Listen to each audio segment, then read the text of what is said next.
Presented by Aishwarya Music Maithili.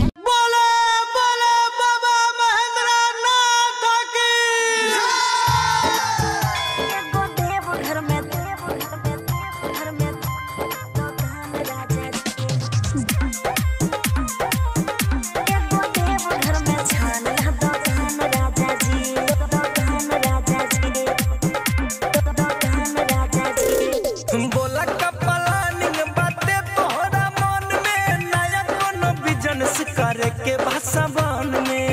हर बोला ना बोला कपलानिंग बातें तोहरा मन में नया कोनो बिजनेस करे के भाषा बन में सही से हो जाई सब काम राजा जी एगो देव घर में छान ला दुकान राजा जी एगो देव घर में छान ला दुकान राजा जी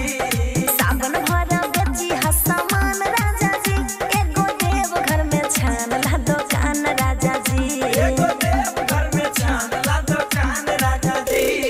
बोला बोला बाबा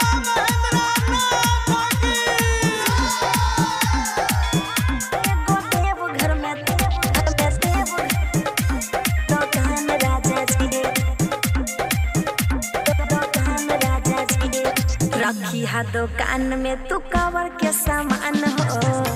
अरे सही में अरे हाँ हो हाँ ठीक बाई धनी तोहर पालन हाँ रखी हा दुकान में तू पूजा के सामान हो ठीक बाई धनी तोहर पालन मिली खूबे देह में आराम राजा जी एगो देव घर में छान ला दुकान राजा जी एगो देव घर में छान ला दुकान राजा जी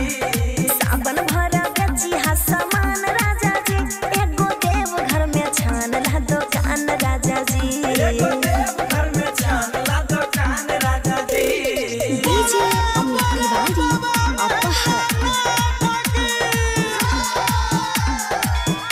एगो देव घर में दुकान राजा जी दुकान राजा जी हरियर चूड़ी पर शादी शंखा पोला शादी शंखा पोला शादी शंखा पोला है नामी बड़ी होला धनी देव घर के मेला घर के मेला सुना हो हरियर चूड़ी पर शादी शंखा पोला नामी बड़ी होला धनी देव घर के मेला बिकी है सामान सुबह शाम राजा जी एगो देव घर में छान ला दुकान राजा जी एगो देव घर में छान ला दुकान राजा जी